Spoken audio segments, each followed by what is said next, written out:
Alors, aujourd'hui, je vais vous montrer comment créer un template orchestral de base dans Cubase. Alors, quand je dis de base, c'est vraiment l'ultra base en quelque sorte pour que vous puissiez comprendre le principe et moduler ça en fonction de ce que vous voulez faire.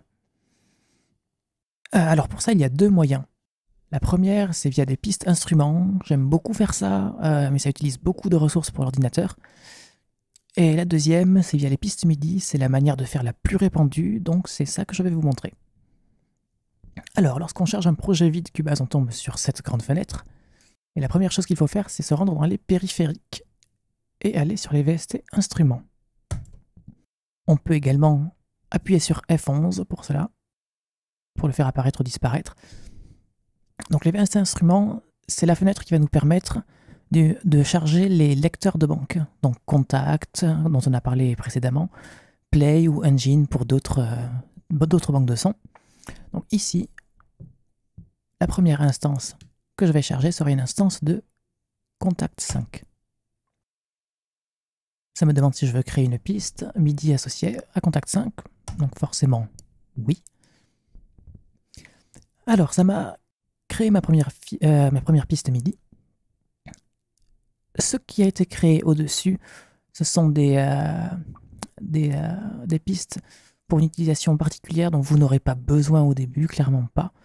Donc je vous conseille juste, via cette petite icône, de plier le dossier et de ne plus y prêter attention. On peut sortir d'ici. Vous avez donc ici les informations correspondantes à la piste. On peut voir ici que l'instance lancée est celle de Contact 5, la première instance de Contact 5, et que la voix est la voix numéro 1. Donc je vais ouvrir Contact via ce petit bouton et je vais vous décrire un petit peu ce qui se passe. Donc voilà Contact. Ici, ce sont mes banques, entre autres. Et je vais pouvoir charger mon premier instrument. Donc je clique sur un des instruments. Par exemple, les cordes aiguës. Et je vais charger des cordes. Donc voilà.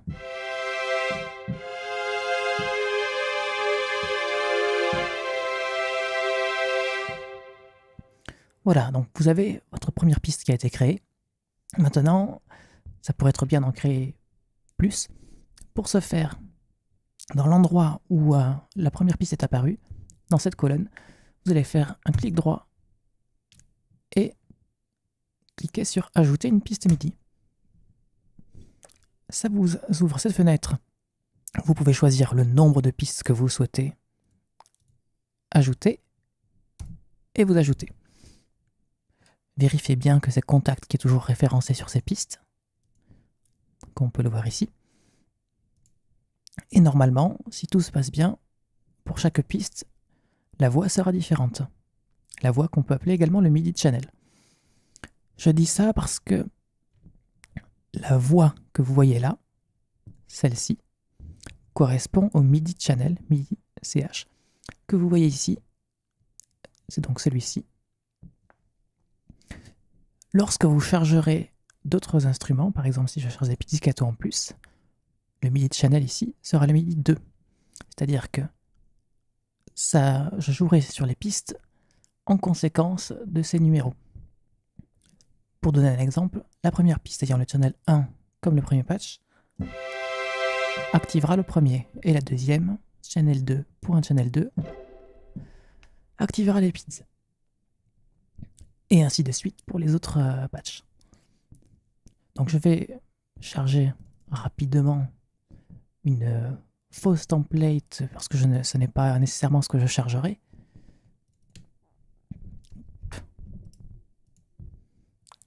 Je fais une fausse manipulation, donc je fais exactement ce que je vous ai montré.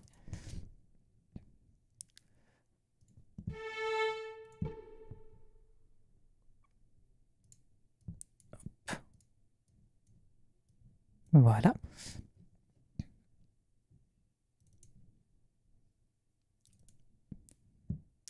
Donc voici, mettons,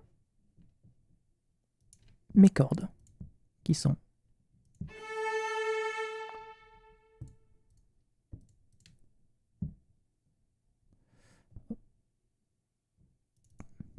charger d'autres choses pour les exemples, ce sera plus simple.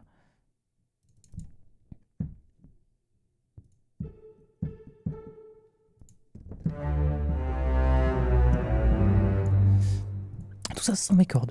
Maintenant, je peux, pour mieux m'y retrouver,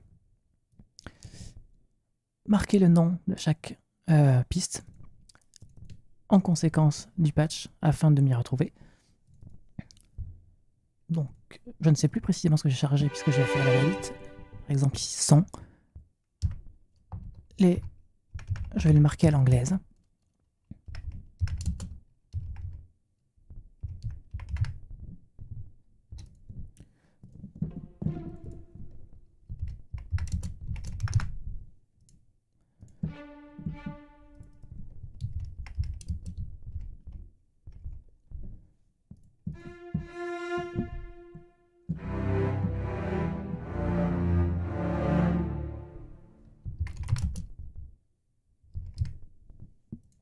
Donc vous marquez bien évidemment ce que vous voulez pour comprendre de quelle piste il s'agit. Je marque en conséquence de ce à quoi je suis habitué. Cette piste n'a rien, donc je la supprime.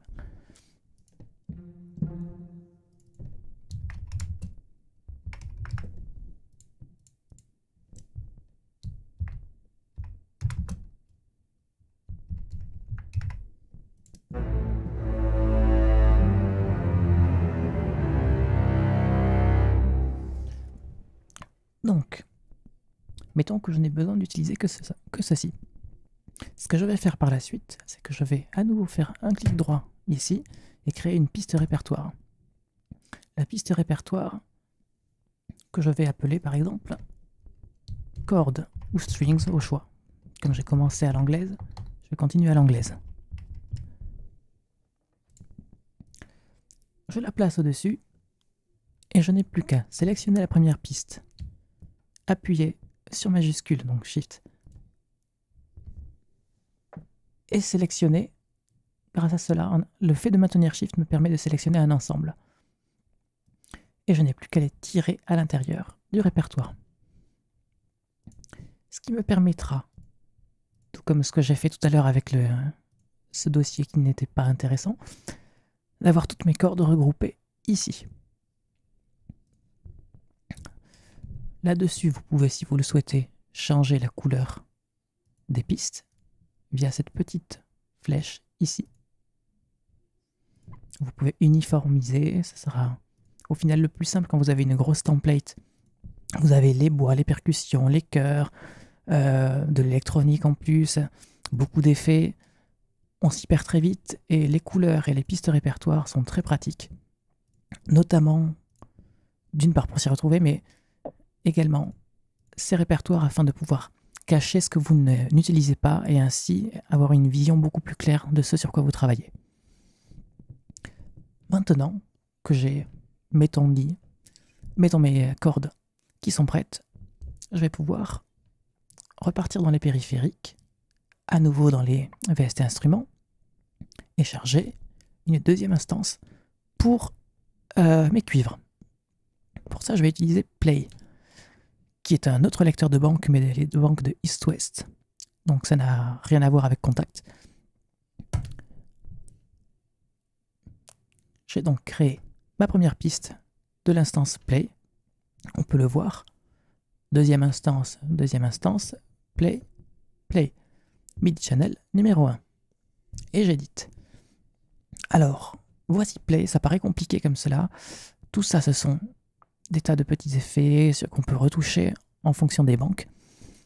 Là, ça n'est pas important pour le moment. Ce qu'on va faire, c'est qu'on va cliquer sur Browser pour accéder à tout le panneau qui n'est pas pour les effets et pour régler les patchs, mais pour les choisir. Ici, donc, je me retrouve avec les banques que j'ai dans cette fenêtre.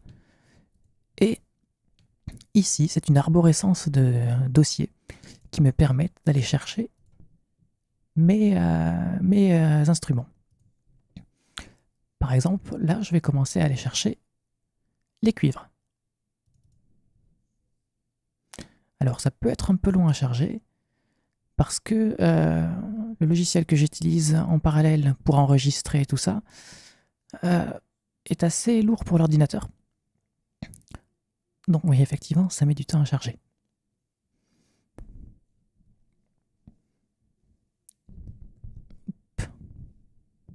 Oui, c'est même beaucoup plus long que d'habitude. Les logiciels que j'utilise utilisent beaucoup les performances de l'ordinateur. Voilà, donc.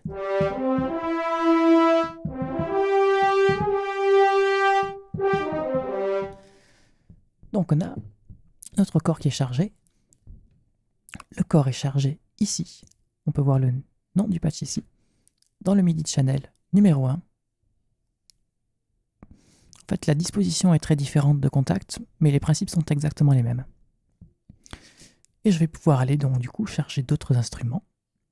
Par exemple les trompettes. Je vais prendre des trompettes en sustain que je vais ajouter et non pas remplacer. Car si j'appuie sur remplacer, en fait ça va me remplacer ce patch que j'ai déjà chargé. Alors que là, j'ai juste besoin d'ajouter. Donc j'ai bien chargé mon corps ici et mes trompettes là.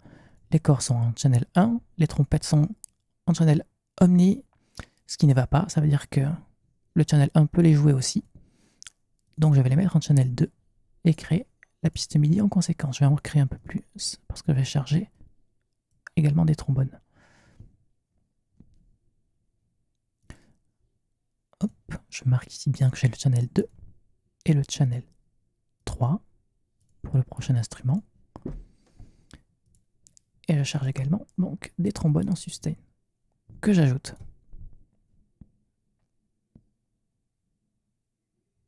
Et que je planifie en channel 3. Je peux ajouter un dernier instrument pour compléter la section. Des low brass en sustain. Comme ça, j'ai toute la section qui est chargée.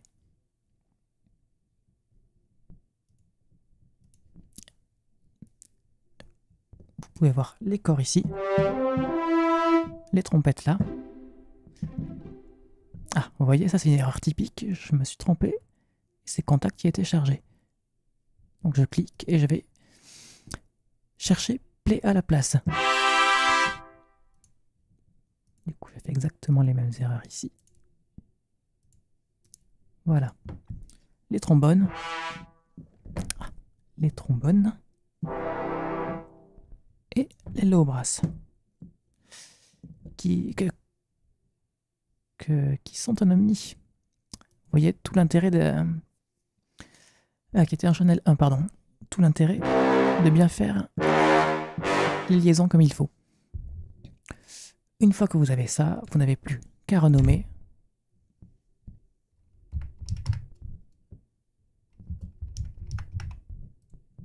Exactement comme pour les cordes.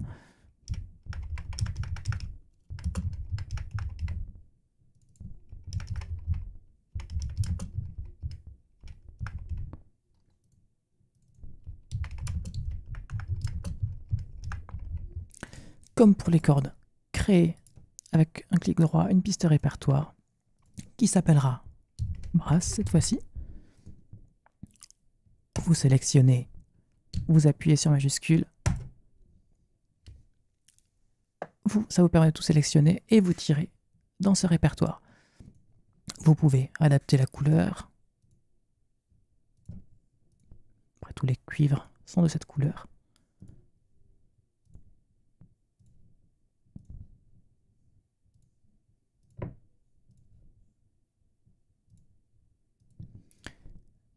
Et vous aurez donc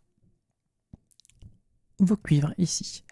Vous pouvez, du coup, lorsque vous composez uniquement pour les cordes, vous pouvez soit muter tous les cuivres, ou au contraire, tout d'un coup, vouloir les écouter seuls, les mettre tous en solo, et inversement.